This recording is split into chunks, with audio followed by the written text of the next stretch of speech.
All right, what we're about to cover today is the California Gold Rush in the late 1840s and what happened in Utah. I'm going to do my best to get through this as fast as I can, but you should have a sheet that looks like this, and it says Gold Rush Notes. You'll find it right behind our Texas Alamo stuff. So please write down everything that I write down and blow the screen up if you have to in the bottom right corner with that little arrows box. Okay, so here's what happens. Gold was discovered in California in 1848 on the American River at Sutter's Mill, which you see right here. So pretty close to present-day Nevada and what would be Lake Tahoe. The guy who owned the mill, okay, was John Sutter, and we want to know that gold was discovered here on his land, 1848. The man who discovered it was James Marshall, man who discovered gold on Sutter's Mill. Okay? Now, another word that we should write in, we don't really have it on here, are the 49ers. Now, I'm going to have you just write this down. I'm going to talk about it. 49ers are, named after the San Francisco 49ers today because of their influence on the United States. Now, the 49ers were fortune seekers in California who were looking for gold. They came really quick, and they were hoping to make a quick dollar very quickly in these rivers where gold was just literally found at the edge of the streams. 300 Chinese would also come at this time, but many people from Europe, South America, and Australia would come as well. The reality was that few people found wealth, and those that did lost it in gambling or in wild spending. All right, so few succeeded. Those that did lost in gambling or in wild spending. In many of the videos, you see a lot of these gold miners going to the bars at night because they really didn't have a place to stay, and that's where they'd buy their food. And there was a big problem with that because boomtown merchants, and I'm going to squeeze this in on the top, boomtown merchants were the ones that really were the successful ones because of the gold rush. They were the ones who could charge really whatever they want. Charge what they wanted. And they knew they had the miners pretty much by the wallet. They could charge extreme amounts of money for the simplest thing like a pickaxe or a shovel or even food. So it was very expensive to live as a gold miner. Unless of course you owned land and you had animals and crops to tend to in the meantime. But the gold rush really took people away from their way of life. You had bankers and teachers and lawyers and pretty much everybody from any profession come out here to try to make a quick dollar, and many and most failed. Okay? All right, another term that you see that I just wrote in here after I paused the video was boomtown. Make sure you get this down. It's a fast-growing community due to the finding of gold or oil later on in American history. A great example is Virginia City in Nevada. This town literally sprung up overnight, and within a week had a population of thousands. And some reports at its peak, there was about 10,000 to 13,000 people here when nobody lived there at all. So boom towns, fastest growing communities due to gold and oil. That's what we need to know. A term that we should also know with boomtown is what a vigilante is. So I'm going to write that way down here. Vigilante.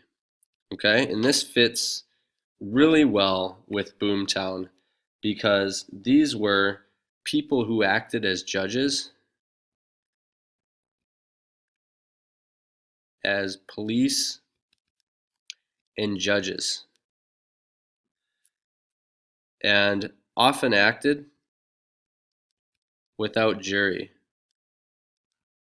Okay? These boom towns grew so fast that there was no way to control the crime that was going on there. Like I said, people drank and they often fought because Gold Rush society was pretty dirty. And, without the influence of women there, let's face it, the guys just kind of did what guys do. They messed around. So vigilantes sprung up and they really formed communities to protect. So they formed communities to protect themselves from crime. Okay? So the vigilantes were basically the law. They were, guys off the street basically that maybe failed at gold mining, that maybe were good shooters or hunters, and they became the law. And they often hang people even without a trial. So that covers boom towns. And just a quick thought one more time is that Gold Rush society was very rough because there were few women and you had all these gold miners running around that drank a lot and probably smoked, and they also fought with each other. And you could imagine there was a bit of crime going on with thieves stealing of gold and belongings and such while people were on the hunt for gold. All right. So there were three basic ways to get to California. I'm going to jot this stuff down really quick, chunk by chunk, and then talk about it. But here's the first chunk, so get ready for that. Pause the video if you need to. Okay, one way to go was pretty much just going south of the Oregon Trail. You would take part of the Oregon Trail, and when you got to Fort Laramie in Wyoming, you would head south towards California. And we did actually read about this. This journey took between 3 to 6 months, depending on where you lived, and if you could take railroads. It covered about a total of 3,000 miles. It was the least expensive of the bunch, and there were tons of dangers, which we read about. Fast-moving rivers, falling off mountains, hardships of the trail. Your axle would break. You might run into attacks by cattle thieves or just thieves in general, or maybe Native Americans as well.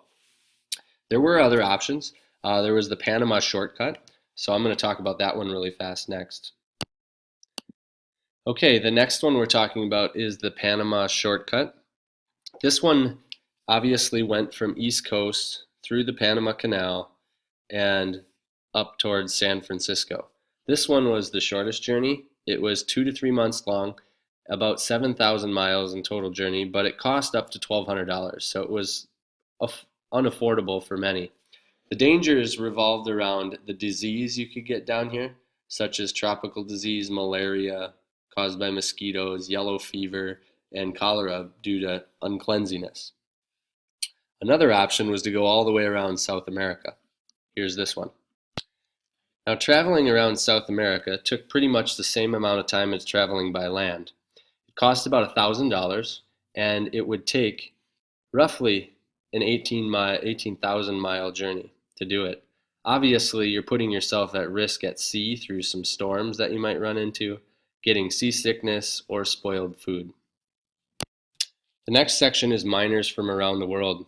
As you can see in the notes here, these are some of the highlights, but miners came from everywhere. They came from Asia. We know that there were about 300 Chinese that originally came as the original 49ers. Some of them came from other nations such as Mexico, but people also came from as far away as Europe. The important thing here to note is that 2/3 of them were white Americans. Okay, in the other discussion piece here is all foreigners had to pay a tax, which was about $20 per month. And it was really used to force foreigners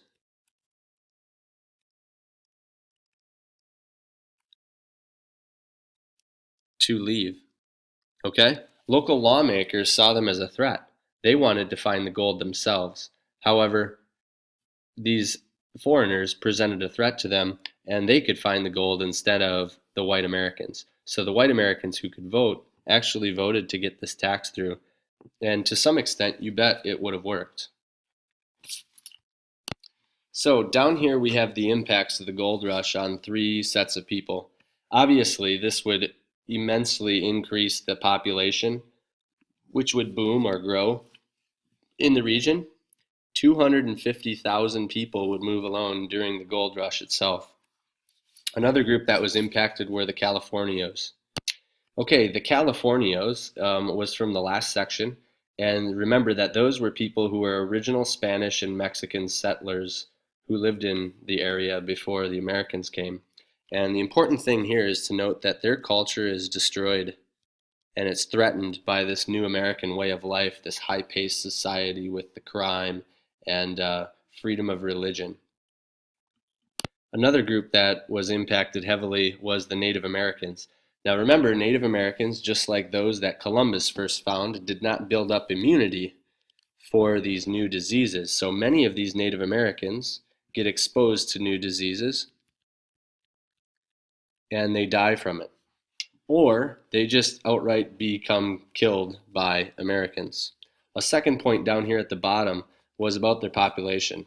Due to the gold rush and other factors, population was eventually cut by 1/2. And finally, we have California itself would change. By 1850, the state itself would have enough people to become a state. By 1850, it would enter the United States as a free state. And the important thing to note here is remember the Missouri Compromise that balanced the free and the slave states. It was very critical that California, so like I was saying, it was very important that California comes in as a free state and to balance out something with another state becoming a slave state. Unfortunately, that didn't happen, and there would be more free states. But one of the things that was worked out, and we'll talk about later, was the Fugitive Slave Act. And that basically said that any runaway slaves would have to be returned to their owners in the South. Okay, one of the things that I neglected to talk about was this guy Levi Strauss. We know that he made Levi jeans, which many of us probably wear at some point during the school year. He is one of the other people who kind of impacted California in a great way. He invented jeans because miners needed pants that were not made out of canvas. Okay, the canvas would wear out very quickly. Levi Strauss saw a need for it, and like any great inventor, you find a need, you invent something, and you make a fortune. Well, this man invented the jeans, which are a hardy type of clothing that could withstand all the bending over and the wear and tear that happens as a gold miner. All right, that's what you need to know for the California Gold Rush. Don't forget that the population growth led to statehood in California, and that it entered as a free state, and that agriculture, shipping, and trade grew to meet the miners' needs as the population way over here started to increase in size. All right, that wraps it up for the California Gold Rush. I will submit a different video on what happened with Utah. Good luck.